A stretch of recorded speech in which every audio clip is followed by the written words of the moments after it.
Alright guys, welcome back to the Supreme Collector. Today I have the long overdue, maybe not so long overdue because it's already overdue and I got it recently, but whatever. We got the Spider-Man and his amazing friends 3-pack. So yeah, let's get into this review. Spider-Man and his amazing So here we go, we got friends. the Spider-Man and his amazing friends box, and I have this guy here to help compare once they're out. Well, they're already out, but just for the effect, I decided to keep the box. So we've got the 3 figures here and making their nice little recreation of the intro. So we've got the recreation, like I said, of the intro. We've also got the nice little Marvel Comics Spider-Man thing going on here. What's at the bottom? It doesn't really matter at the bottom. You guys just same old stuff. And then you've got another nice little image. I mean, here's the thing. Here's what I do get about these packages is that they are using digital renders. Even if I haven't heard that before, I'm looking at it and I can tell it's digital. Or maybe it isn't. Maybe it's just really good copies of the prototypes. I don't know. But whatever. And then we get the accessories here, which is nice. Even though I'm still going to go over them with you. But it's nice that we get this lion, the flaming, blah, blah, blah. I'll go over it. You'll see. But, yeah, they look cool, man.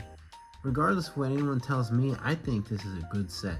It's good if you didn't have him, her, or the original release of this body, which is not this one, but the one before this one without the blue. This is still my favorite, but that's for later. That's for another comparison. So let's get into the accessories / figures. So I'll be bringing them out. So if we start looking at accessories, we start at the main one with Miss Lion out here. It's a nice, just brown painted dog with the orange ribbons, and it's got a ball joint for the head.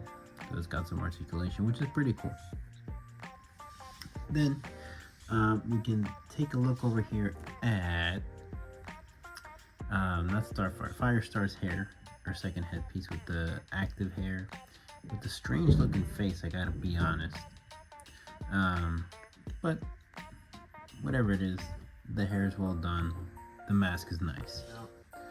She also has these 2 flaming effects on her wrists that you can see here, and they kind of just spiral on her. They look quite nice. I mean, for Marvel Legends anyways, it's nice, like, orangey, translucent plastic. So it's pretty sick. I like it, I dig it. Maybe sick isn't the word, but it's cool. I like that they're included. And we got 2 of these orange fisted hands. Oh, by the way, those are the same flame effects that come on Johnny's hands, Human Torch's hands from that Fantastic Four-Way. And then we get on to Mr. Spider-Man, and I'll straighten him up right after this. We have 2 of the whipping hands, and for my copies, the line work was pretty clean, so I don't know how that's gonna fare with your guys's, if you guys got this or not, but yeah, we got the two fisted hands as well, and we got the wall-crawling hands that you see on him. With Iceman, we've got the 2 fists. They both have different cell shading on them, so hopefully you're able to see on the right hand it has it towards the first 2 knuckles, and then on the left hand it really only has it in the palm. So yeah, I guess that technically aligns with the cell shading on him. And then we also get this cool ice base. This I actually think is cool. I like it. It'll go good with a flight stand, and if not, it just goes good by itself. I dig it. I think it's pretty cool. Now, let's start with Firestar. So Firestar over here. Let's start off with saying that she's on a new female body for when this came out with the double jointed elbows. And she doesn't have the elbow hinge or the elbow like twister instead of the bicep swivel. So that's also nice. Or maybe that they got away with that earlier or got rid of it earlier. I'm not too sure. I don't remember. What can we say also? That something that you should take note is on her red hair on this headpiece, they have highlights. So there's different shades of red in the hair, which is a nice look. The other one looks maybe like ketchup. I guess, if you want to say it, plus the sculpt of it. So I do think this looks good. The masks are also different. This one has like less frilly stuff on the outside. So I just like this head more overall. And there's not much, like there's no shading or any really paintwork on the yellow other than on the orange parts over here on the forearm that connect the red bit, and then so like they have that flame effect, which kind of reminds me of like the Whopper for some reason. And she's also got Whopper fire on her feet. In terms of articulation, can she look up? No. I mean, with her body or her ball joint, oh, it's red, I didn't notice, but with her ball joint, she can look up that much. Can she look down? Not really. Can she turn her head? Yeah, okay, she can turn her head. She can sort of look down, you just gotta force it, but I'd rather not. I'm gonna go to the torso than the arms. So she goes forward that much, so not really. Back pretty good, so if you wanted to get her in a flying pose, maybe she'd still be looking down to the ground, so maybe it isn't the best. And now the arms. So her shoulders come up better than 90, and they do go all the way around. You've got the bicep swivel with the double jointed elbows. Sometimes they're tight. For me, I know I had to heat my fingers up before I was able to do that, so just keep that in mind if you get these. She also has the hands that swivel and hinge at the wrists. As far as her hips, they do kick out maybe a little bit better than 90 or just at 90. I'm not really able to tell. A little bit better. She's got the upper thigh cut, the double jointed knees, and then she has the ankle rocker and the hinge, and they are kind of gummy, so just note that. So it is Firestar. She still can't get into great poses as a lot of these female figures can't for Marvel, so that's unfortunate, but she's like a nice piece to go along with these three. Plus, I mean, she really just flies anyway, so you don't need her to do all this lunacy stuff. Over here we've got Mr. Cell Shaded Iceman, excuse me. He also suffers from the gummy joint syndrome that these two do, plus a bit of warpage. So his foot is stuck. I did heat it to make it go up this way to put it on the base the way I wanted it. But let's just really quickly say that he is on that Pizza Spider-Man mold, is what they call it. I like it. The plastic feels like, I know how I was saying her joints feel gummy, but this plastic feels gummy. And I'm not sure why. I don't dislike it. It's just, it's a totally different plastic feeling. And then he's got a very square head, almost alien-like. He reminds me of Megamind, because he's got this just dome. I got a dome on me too, but I don't think I look like Megamind. At least I hope not. So let's get into articulation. And then we'll get into the cell shading just because the articulation is quick. So, you know, he looks up like that. He doesn't fly, but if he could, then he could look up. He looks down pretty well. He doesn't have any of that. Oh, he does a little bit of the tilt. Maybe that's because the space for the ball is so big. His ab crunch is kind of mediocre, and so is it going back. He's got butterfly joints that don't work, especially this one. I think it's because it's gummy, but also might be tight. His shoulders do go a little bit better than 90. They got the bicep swivel, double jointed elbows, the hinge and the swivel thing again that we're used to. He has waist cut rather than the diaphragm joint. His hips come out this high, better than 90. He's got that upper thigh cut, the double jointed knees, and the hinge and the rocker. But again, these guys' feet are gummy. Well, there we go. Whoops, timber. Okay. And just real quick on the cell shading. Look, honestly, I don't really know how it would look anyway, and I do understand that maybe the reason people don't like it is because it's asymmetrical. I don't really mind it. I think it looks cool. It's like an added effect because it would have been nicer if he was translucent, the same way Human Torch is. Or, I don't know, maybe like throw some white in with the gray or the blue, or maybe like a darker blue rather than the cell shading. But either way, I like it. It helps it not look like just this weird blue man. Actually, he would just look like a paler Dr. Manhattan with no underwear. So, as much hate as this thing gets, I don't agree. I kind of like it, to be honest. So, to me, it's a positive. I like this figure. But remember, it's my only Iceman, so maybe that's why.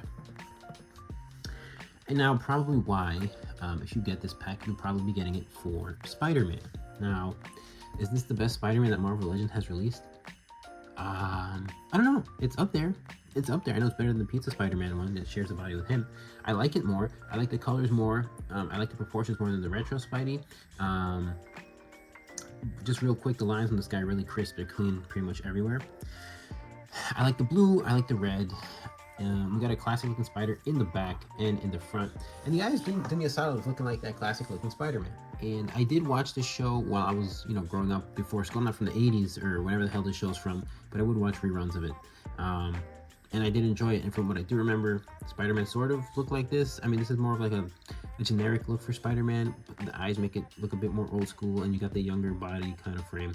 So maybe he's not college age looking. But he definitely doesn't have like a tofu build or something like that, But let's get into this articulation real quick, and it's the same as the one that I did earlier on this channel, but he looks up fantastic. And whatever pose the Target exclusive Spider-Man can do, he can do. It's the same body, different colors. So let's do this quick. Again, he doesn't have that that questioning, weird smug thing that he can do with his head. His arms go out less than 90. I don't want to force it. I don't want to chip the plastic.